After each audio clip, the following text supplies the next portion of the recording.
Hi, hello, welcome. I had originally planned a guest today that fell through. Things happen, y'all. So instead, I'm going to do a two-parter, as my friends at Morbid Podcast would say, a two-parter, answering two different questions that I've received lately. So this first question is help.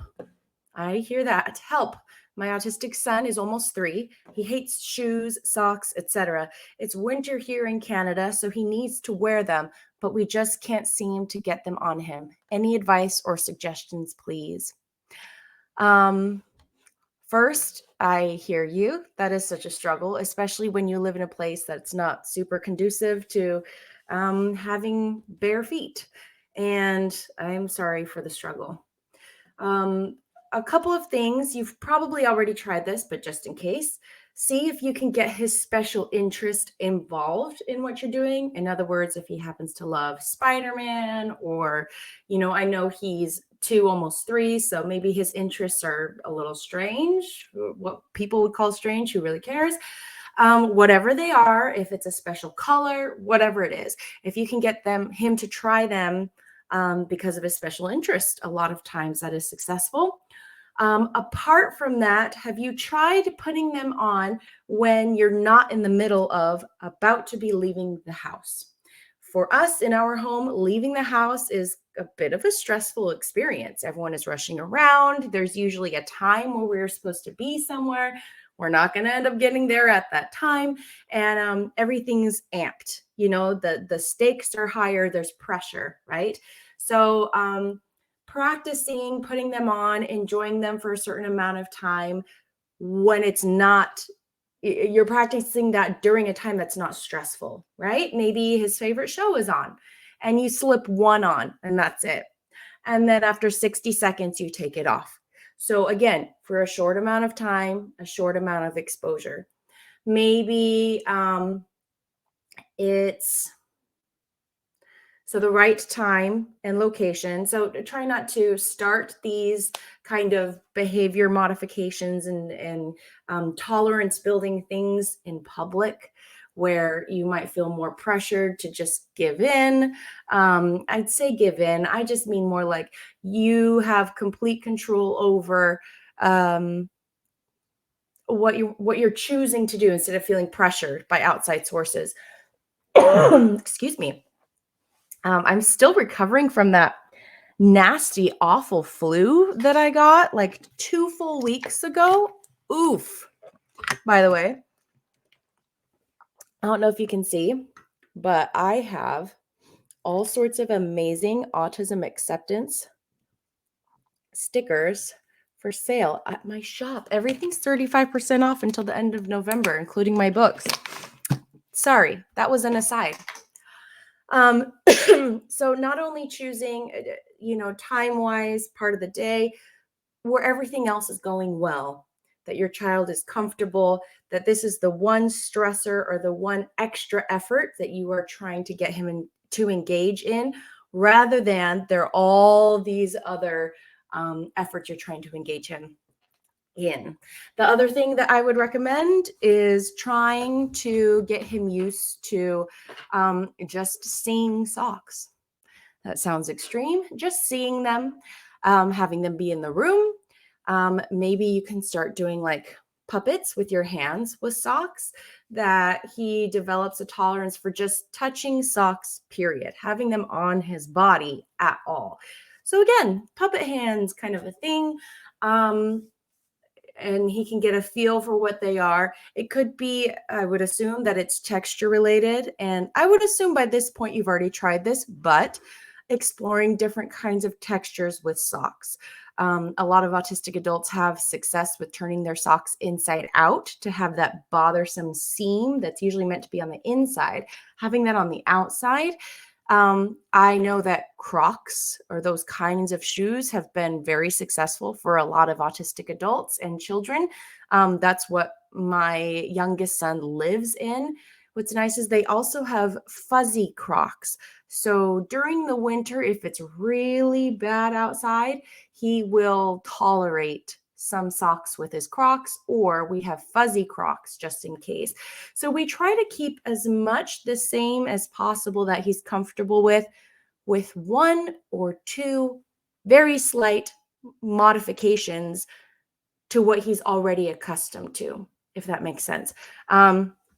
So that he's able to put all that focus and effort into that one difficult thing instead of like 7 difficult things. It would make sense if you timed the experience. So you started with him having socks on for 60 seconds or whatever's required. Maybe it's 5 seconds. It really could be that long. Next time, increase it to 7 seconds, 10, 15, etc. And always have a big, oh my gosh, you did it. I'm so proud of you. I know that's tricky and no, no, no, no, no. As far as socks and shoes, I would work on socks first. Well, maybe not. It depends on what his day looks like. If he's mostly in a stroller when he's out in public at this age and doesn't need really shoes to be running around, he just needs something on his feet to keep them warm, then I would suggest socks first. If he is, maybe going to a daycare or preschool where he needs to have that protection on his feet because he is running around independently, then I would maybe choose shoes first. Again, Crocs have been successful for us, especially the ones that are lined on the inside to be warm. Now, is that the best option possible for a child in cold temperatures in Canada? No. But it may be the best that you can do, or it may be a good next step to do. I hope that was helpful. The second part of what I wanted to talk about was I had a post on TikTok, a video that I had posted about, well, let me see.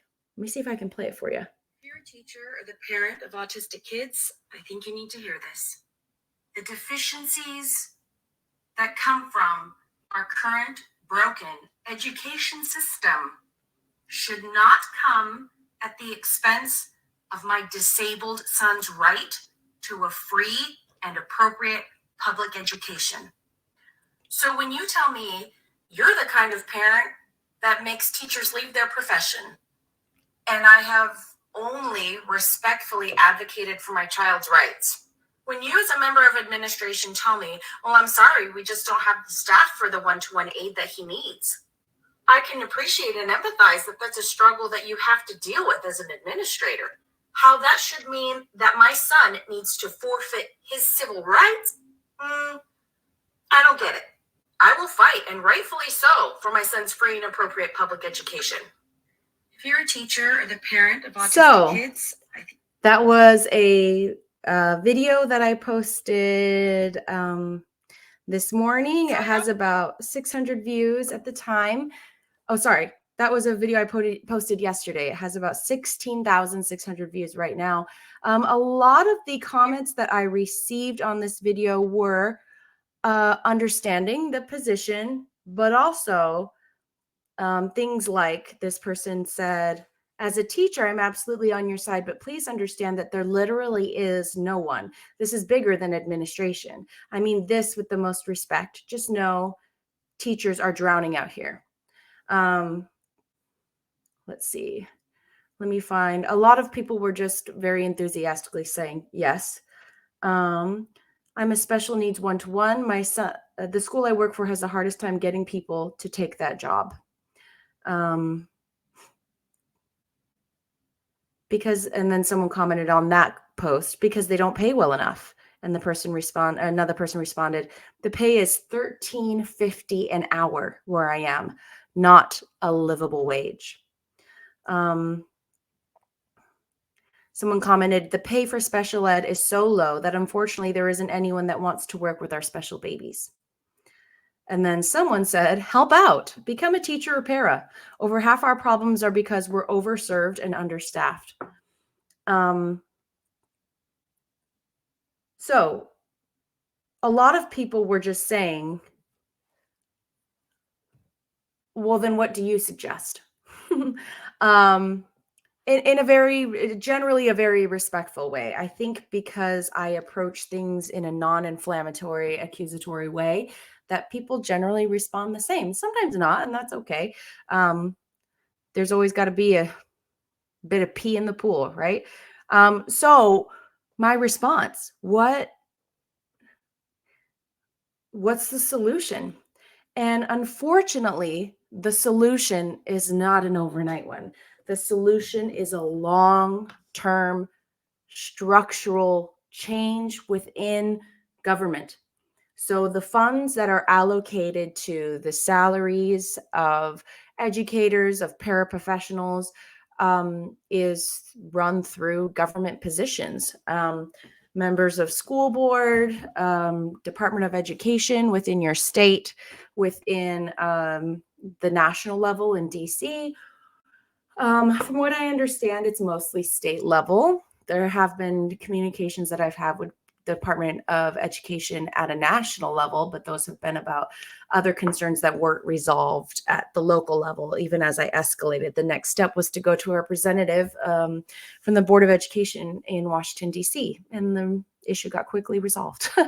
That is to say that most of what we as parents and our children are dealing with is outside of the teacher's control. The teacher is generally being asked to keep a boat afloat by handing them a shovel to scoop out all the water, and there's 5,000 holes in the boat. They're being put in an impossible position. Okay. I fully understand that. I'm fully aware of that. And with that being understood, that is how I approach the education situations. Generally, the great teachers understand that my methods are result and advocacy driven. I don't name call. I don't accuse people of anything. Everything that I say is evidence based, based on logic, based on the data that's been provided. I request things that I have a legal right to. I am always grateful for everybody's efforts on my behalf and on my child's behalf, and I express that gratitude repeatedly. I also investigate and explore, invest time and effort into finding out the candidates in your local areas. Those are the people who do have the control. Now, if you consistently vote for things that, may and again, I'm not an expert in this area, but maybe who don't have education as a higher point of authority or point of what they're focused on, then maybe they're not the candidate that you're hoping for. Maybe that's someone who wants to really decrease taxes. And I mean taxes overall. Now, taxes overall are going to be where your teachers get their salary from, right? So you have to consider the bigger picture. You have to be willing to do the work, which, as a parent of autistic kids, I can understand that that is a lot to ask. What I will say that I believe is also very effective is making your voice known. So, for example, when I present the data to my local education team, my son's case manager and their team in a meeting, I'm saying things like, I appreciate and hear what you're saying. It sounds like this is not something you can provide at this level. What I am gathering from the evidence and the data provided is that this is what is required for my son to receive a free and appropriate public education. So, what would be the next step in making sure that my son is obtaining his civil rights? I mean, aside from retaining a lawyer, what locally could we do to troubleshoot, this disparity between his needs and what you have available here? Can you help me understand what the next step looks like? Because there is a next step. And I think that's, apart from the very big picture of taxes and where they go and how they're not, that the salaries are not what they should be for paraprofessionals or for teachers. For example, paraprofessionals, one of the comments said that they make $13.50 an hour. An hour. And summer, they don't get paid. From what I understand, I could be wrong, or maybe state to state it's different. 13.50 an hour. That is not a livable wage in most states. I have heard lower. I believe in my state, it averages out to $11 an hour, which is disgusting, insulting. You could work at the gas station. Our local gas station pays $14 an hour. Let alone how taxing the job can be. We all understand the amount of patience and stress that can be involved. It's very rewarding on the same hand. So we have no real valuable incentive to bring the best kind of teachers and paraprofessionals into the game. So what we are left with are people who generally may not be educated, who may not have college degrees, which isn't the be all end all of being an effective paraprofessional. But it does speak to experience and qualification. Once you begin raising the wages of the people who are going to be in this profession, then you start raising the competitiveness for these positions. Then you start raising the natural qualifications of the people who are applying. I looked into becoming a paraprofessional. I thought that would be perfect time-wise, money-wise. I'd be getting a salary. When I saw that in my state, you'd make $11 an hour, I was shocked. I would never consider doing that kind of work and that kind of a commitment for $11 an hour. If that is great money to you, I have no problem with you saying that and believing that. Everyone has a different position in their life. The kind of availability that my kids require from me, I'm in a position in my life with enough experience that I am worth more value than that price. And that's okay to say. And that is what a lot of other people are saying, right? Rightfully so. They are taking time and opportunity costs from other jobs that they could have where they make double that amount for a less stressful and perhaps less rewarding job. So again, while it is such a bigger picture, one of the smaller things that I see this disconnect in is the often lack of facilitation, or it could just be lack of awareness on the teacher and administration's part as to if they at the teacher administration level cannot provide the accommodations that you feel your child requires for whatever reason, valid or not really, that they say we just can't hire any paraprofessionals. We just don't have the resources. We just don't have people applying. Whatever it is, if they can't produce that at this level, then I feel it is their responsibility to facilitate and recommend to you what would be the next step, who it is that you would talk to, put you in contact with the district personnel, the special education. They all have different titles in different school districts and states. So it could be something like district special education coordinator, special education director, special education district, I don't know, some word like that. But again, it's different in every location. So I feel that rather than saying, sorry, no, I feel that's a bit dishonest. And it could be intentional or non-intentional. Perhaps the administration and perhaps these teachers have been told that this is legally all that the child can be given. And this is how it is. Maybe they were taught incorrectly. And so they are, inadvertently, without having intention to, deceiving these parents. And when you deceive the parents intentionally or not, it's the child who suffers. And that what is to me completely unacceptable. Now, if you have those hiring struggles, whatever it is, again, I feel it would be the responsibility of the case manager and the administration to say, I hear what you're saying, and maybe they can't officially on record agree with that that's what you require.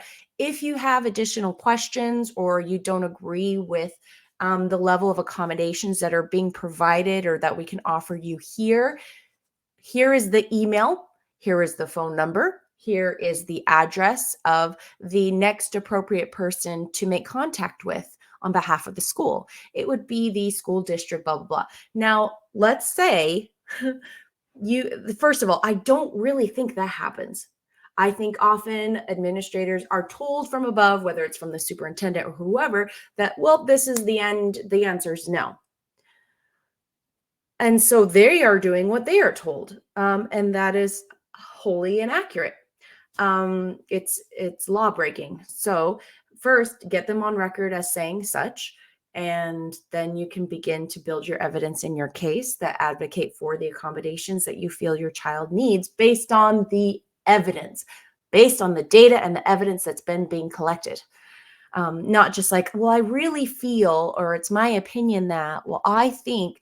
Those are not effective, unfortunately. Not that you can't have opinions, but if they're not based in evidence, then it's not something that a school would say or that a court would say, oh, you know what? If she took this to court, she would win.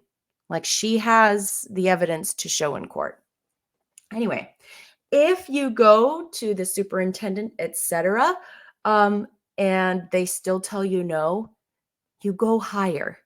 And again, this is where I struggle, is that the method as to how you go up whatever appropriate chain, who those contacts are, who would be the next appropriate person to talk to, is not clear. So you end up, and it's full of misinformation. Again, whether that's intentional misinformation to dissuade parents from continuing issues further forward, or whether it's unintentional misinformation where someone above them has just told them answers no. We don't do that here. That's not something that your child will ever be able to receive, whatever that means.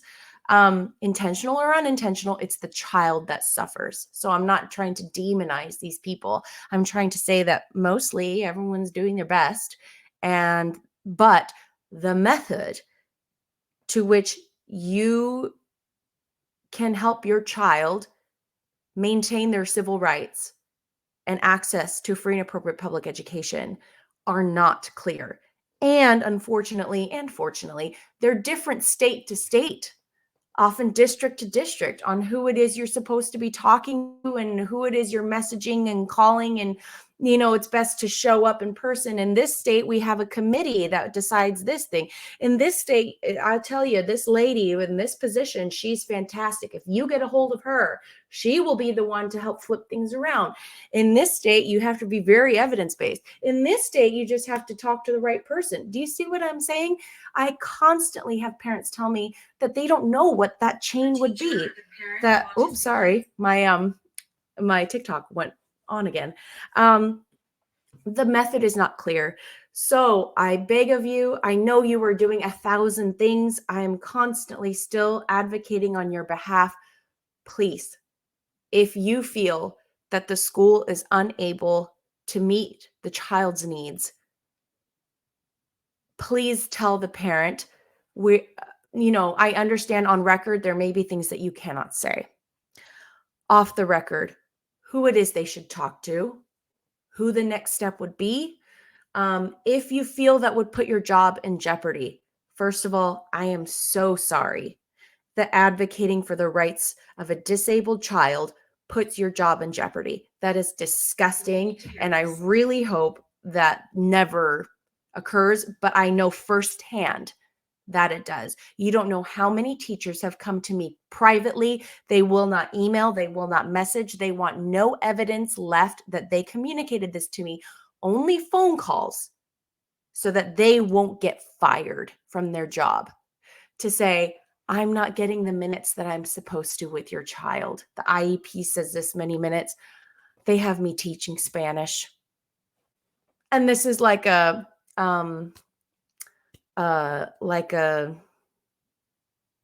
emotional learning teacher, like a teacher that is over the special education department. They have me teaching Spanish. So I'm a little more clued in, but I can't really specifically use evidence, but I know what to ask and I know how to say, I'm concerned that my child isn't receiving all the minutes as shown on his IEP. Can I please receive a data or proof that shows that this is where the minutes are being had, that the consultation minutes between teachers is being had, etc. But again, those teachers have had to reach out to me personally so that I could advocate freely because the teachers can't fire me. But teachers' lines are on the job. They'll be considered not a team player or whatever you want to call it. So for that, again, it's a mess. It is a mess. And who is it that suffers? I mean, apart from the people who are choosing, it is a choice, but choosing to devote their lives to education, which we absolutely need for basically almost no pay, and outrageous amounts of stress. Apart from them, it's our disabled children. And so, as much as I understand those positions, as much as I understand and can empathize with someone whose responsibility it is to make the impossible possible, I can only say that as a parent, I will fight consistently for the bigger change overall, which is slow moving, right? But in the meantime, my son will receive his free and appropriate public education. Whatever circumstances may be surrounding that, my son will maintain his civil rights as a disabled person in America. My son will maintain his civil rights. Now, again, if you take that personally as a teacher, as an administrator, if you feel like I'm just trying to make things hard on you, that's not really something that I can control. I'm always appropriate. I don't do name calling, but I don't just say, okay, with whatever you say, if I feel it violates his civil rights, if I feel it's not in his best interest. Now, is that something that blame should be put on my shoulders as a parent advocating for his civil rights? Or that blame, meaning the responsibility of the lack of resources, the lack of, our broken education system, that should fall on the shoulders of my disabled child?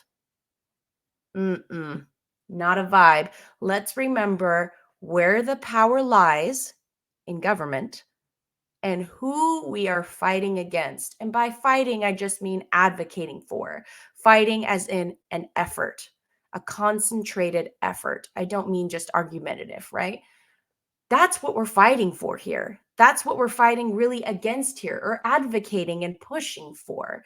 And who we're advocating and pushing against, what kinds of things. It has nothing to do with the parent to teacher relationship. It has everything to do with the law being upheld on my disabled son's behalf. You know?